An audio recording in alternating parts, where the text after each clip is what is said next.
নমস্কার, শুভ রামনবমী, জয় শ্রীরাম। এখন তো আবার জয় শ্রীরাম বলা মানেই ভেবে নেওয়া হয় যে মানুষটি কোনো না কোনো দলের সাথে যুক্ত। আচ্ছা, একটা জিনিস বলুন, আমরা যখন আমাদের মুসলমান ভাই দাদাদের সাথে দেখা করি, মাঝে মাঝে বলে ফেলি তো আসসালামু আলাইকুম, বা তাদের রোজা যখন হয়, তা ইফতার পার্টি যখন হয়, তখন তো আমরা একসাথে বসে খাই। তো তার মানে কি এটা হয় যে আমি মুসলমান?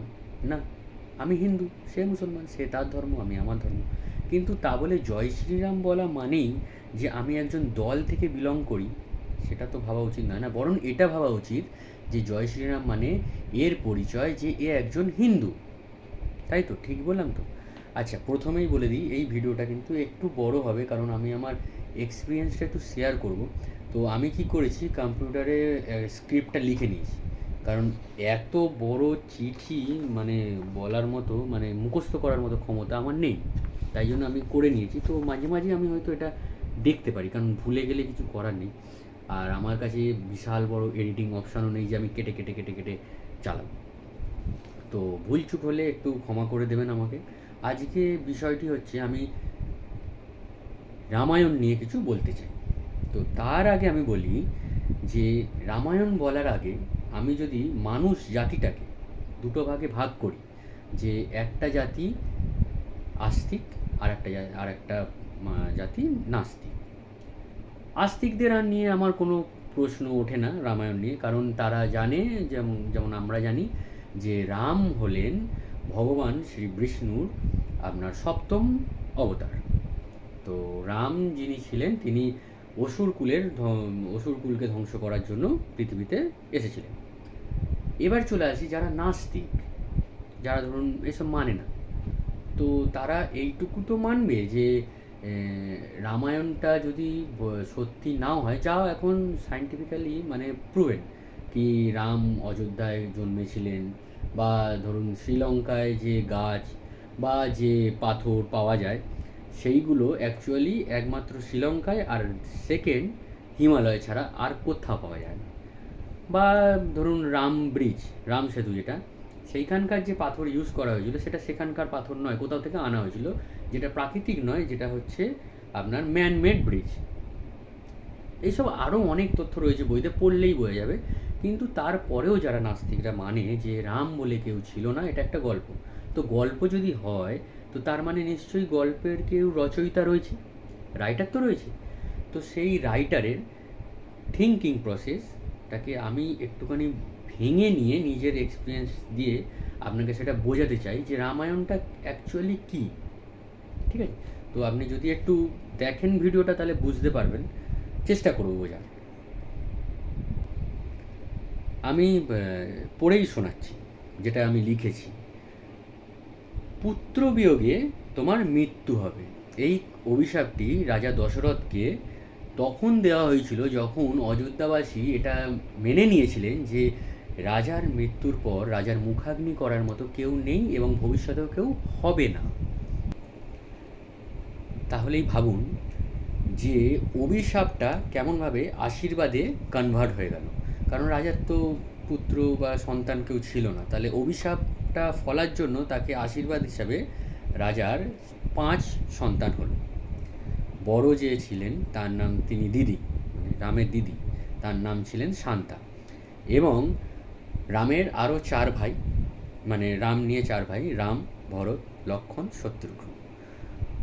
এখন হয়তো সবাই বলবেন যে কি পাগলের প্রলাপ, রাম লক্ষ্মণ ভরত শত্রুঘ্ন শুনেছিলাম, রাম ভরত লক্ষ্মণ শত্রুঘ্ন কী বলছে? তো বয়স অনুযায়ী রাম, তারপরে ভরত, তারপরে লক্ষ্মণ, তারপরে শত্রুঘ্ন। তো এই হিসাবে তারা 5 ভাই বোন। এবার চলে আসি, ভগবান শ্রী বিষ্ণু যতবারই এই ধরাধামে এসেছিলেন তার অবতার রূপে, তিনি কিন্তু প্রত্যেকবারই রামবাদী, প্রত্যেকবারই তার নিজের সমস্ত পাওয়ার আর সমস্ত শক্তি নিয়ে, মানে অস্ত্র শস্ত্র নিয়েই কিন্তু এসেছিলেন। এইটা থেকে প্রমাণিত হয় যে যে মানে প্রমাণ করে দিয়েছিলেন যে উনি একজন ভগবানের অবতার। কিন্তু ভগবান শ্রীরাম, উনি একমাত্র এমন একজন মানে অবতার রূপে জন্মেছিলেন যে যিনি তীর ধনুকটাও কিন্তু তার নিজের আশ্রমে, গুরুকুল আশ্রমে থেকে শিখেছিলেন। তারপরে গুরু বিশ্বামিত্রর থেকে উনি অনেক অস্ত্রশস্ত্র পেয়েছিলেন, কিন্তু তাও আবার কখন, যখন রাক্ষসী তারকাকে অলরেডি মেরে ফেলেছেন। মানে তারকা রাক্ষসী এমন একজন, মানে ওই বন পথে কেউ যেত না, ঘুরিয়ে যেত, ওই দিক দিয়ে কেউ যেত না। সেই রাক্ষসীকে বধ করার পরে গুরু বিশ্বামিত্র ওনাকে সব অস্ত্রশস্ত্র দেন। তারপরে আমরা যেটা জানি, জনকপুরে গিয়ে সীতা মায়ের সাথে বিয়ে হয়, এই হয়। তারপরে রাম সীতা মাকে নিয়ে অযোধ্যায় ফিরে আসে। হলো কি এবারে, যে কাল রাতে রাজা রাম হবে ঘোষণা হলো। আজ রাতে তাহলে কি হচ্ছে এবার বলিস। যদি রাম রাজা হয়ে যায় তাহলে তো রাবণকে মারা সম্ভব না। কি বুঝলেন না? আপনারা ভাবছেন যে রাম যদি রাজা হয়ে যায় তাহলে তো রাবণকে মারা তো ইজি হয়ে যাবে, কারণ তার সেনা ফেনা রয়েছে, সব নিয়ে যাবে, মেরে দেবে। কিন্তু না, রাবণ যখন ব্রহ্মাদেবের কাছে বর চাইছিলেন, এটা যেন মারতে না পারে, ও যেন না মারতে পারে, ওই সেই এরকম করে বলে সব চেয়ে নিলেন। কিন্তু তখন ব্রহ্মদেব বলেছিলেন যে তুমি সব চাইলে, তুমি কিন্তু মানুষ বললে না। তখন রাবণ হেসে বলেছিল, ওই তুচ্ছ মানুষ আমার কি করবে। তো রামকে রাজা থাকলে হবে না, ওকে তুচ্ছ হতে হবে ওনাকে। তো তুচ্ছ হওয়ার জন্য কি করা যাবে না, রামকে হতে হবে বনবাসী। তো সেটাতে হেল্প কে করলেন, মাতা কইকেয়ী। আবার বনবাসী যেই হয়ে গেলেন, সঙ্গে সঙ্গে হয়ে গেল কি, পুত্র বিয়োগে রাজার মৃত্যুও হবে। তো এইটাও কানেক্টেড হয়ে গেল। ঠিক আছে, রাম, লক্ষ্মণ, মাতা সীতা তিনজনে হয়ে গেলেন বনবাসী। আচ্ছা, আবার একটা প্ল্যানিং কেমন হয়েছে দেখুন। দেবী লক্ষ্মী সীতারূপে আসার কোনো প্ল্যানই ছিল না, কারণ রাম আসবে রাবণকে মেরে দেবে, এখানে সীতার তো কোনো মানে সীতা মায়ের তো কোনো কাজ নেই সেরকম কিছু। কিন্তু রাম মর্যাদা পুরুষোত্তম, উনি তো ফুটফাট কিছু করবেন না। তো লক্ষ্মী ভাবলেন তাহলে আমাকে যেতেই হবে। তা আমি যদি উৎস না হই তাহলে কোন কী রিজনে যাবে। তখন সবাই মিলে বোঝানো হলো যে না, সেটা করলেও হবে না, কারণ রাবণ 9খানা গ্রহকে আটকে রেখেছে। তো যেই সীতামা জন্ম নেবে, তো ওই ছক কুণ্ডলী অনুযায়ী রাবণ কী করবে, এমনভাবে সাজাবে যে সীতামা তাকে বিয়ে করতে বাধ্য হবে। তখন লক্ষ্মী দেবী শুনে বললেন, আচ্ছা তাই, তাহলে আমি এক কাজ করি, মাতা ভূমির কোল থেকে আমি উঠব, তাহলে না রাবণ পাবে আমার জন্ম তারিখ, না জন্মদিন, না কিছু, তো সে সাজাতেও পারবে না, তো এদিকে হবেও না। তো এইভাবে আবার সীতামা ঢুকলেন। এরপরে কি হলো, এরপরে বনে তিনজনে দিন কাটাচ্ছেন। হঠাৎ একদিন একটা সোনার হরিণকে দেখে সীতামায়ের বলতে গেলে লোভই হলো যে ওই হরিণটা আমার চাই। আচ্ছা ভাবুন, আপনার কাছে যদি 10 কোটি টাকা থাকে আর আপনার পকেট থেকে যদি 50 পয়সা যদি পড়ে যায়, আপনি কি খুঁজবেন? তার পেছনে আপনি সময় নষ্ট করবেন? তাহলে ভাবুন, যে লক্ষ্মী দেবী, যিনি কিনা ধন সম্পত্তির দেবী, তিনি ওই একটি ছোট্ট হরিণের জন্য না। এটার কারণ হচ্ছে রামকে পাঠাতে হবে।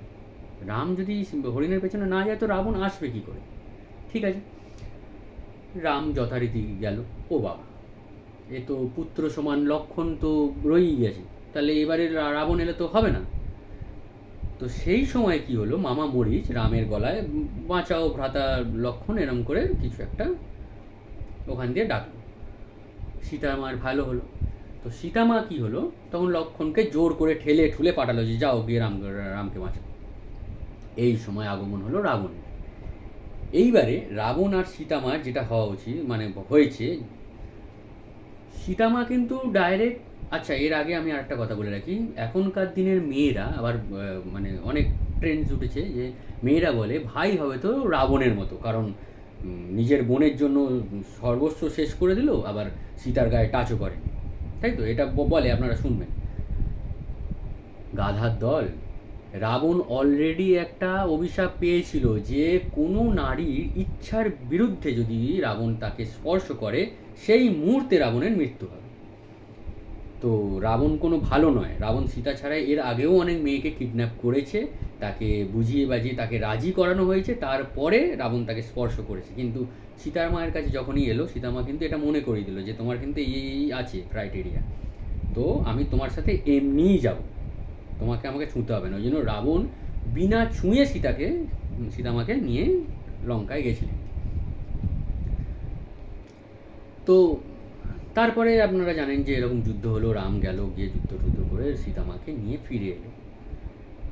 আচ্ছা, আমি বলছি 14টা বছর নিজের জীবন থেকে এইভাবে রাম মানে নিজের জীবন থেকে বাদ দিয়ে দিল, বনবাসে চলে গেল, কি না শুধু মায়ের কথা শুনে আর বাবার প্রতিজ্ঞা রাখার জন্য। আর আমরা এখন ইদানিং শহরে বসে থাকি, বসে সেই গ্রামের পোড়া ভাঙা ঝুল পড়া, মানে কিচ্ছু নেই বাড়িটা, সেই বাড়িটাকে নিয়ে নিজের ভাই ভাইয়ের মধ্যে মারপিট, ঝগড়া, গালিগালাজ করে বেড়ায়। আদৌ কিন্তু ওই গ্রামে আমরা যাবও না সম্পত্তির জন্য, মানে সম্পত্তির লোভ এমন। তো রাম সে ভগবান হবে না কেন? সে তার সমস্ত সম্পত্তি, সমস্ত জিনিস দান করে 14 বছর ইজিলি কাটিয়ে দিল। আচ্ছা, তারপরে আবার রাম সীতা এলেন, এসে রাম রাজাও হলেন, কিন্তু কপালের ফের আবার প্রজাদের কিছু কারণের জন্য সীতামাকে ত্যাগ করতে হলো। ত্যাগ করে এবার সবাই এখন আবার অনেক কেউ ভাবেন সীতামাকে কেন ত্যাগ করেছে, এটা তো উচিত না, একজন আদর্শ মানে এর জন্য উচিত না। হ্যাঁ, এটা আমি মানতাম তখন যখন রাম আদার্স অন্য সব ভগবানরা যেমন একাধিক বিয়ে করেছেন, রামও যদি একাধিক বিয়ে করতেন তাহলে আমিও মানতাম যে রাম এটা ঠিক করেনি, সীতাকে সরিয়ে দিয়ে অন্য কাউকে বিয়ে করেছে। না, সোনার প্রতিমা করেছে, তবু সীতা মায়ের জন্যই করেছে।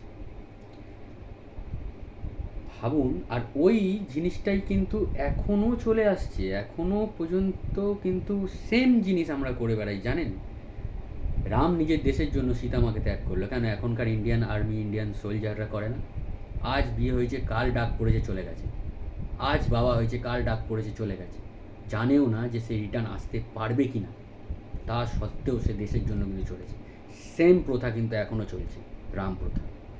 আচ্ছা, রাম কিন্তু সীতাকে ত্যাগ করে নিজে কিন্তু আলিশানভাবে থাকেনি। সে যতক্ষণ রাজা হিসাবে কাজ করেছে রাজপ্রসাদে, তারপরে কিন্তু সে বনবাসী হিসাবেই ছিল, মাটিতে শুতো এবং ফলাহারি করত, যেমন সীতা বনে করে। তো জার্নি যে রাম থেকে লর্ড রাম, এই যে জার্নিটা, জয় শ্রীরাম। আপনার জন্মদিনে মানে আমি তো গর্বিত হই, আপনাদেরও গর্ব করা উচিত কি আমরা ওনার বংশধর, রাজা রামের বংশধর আমরা।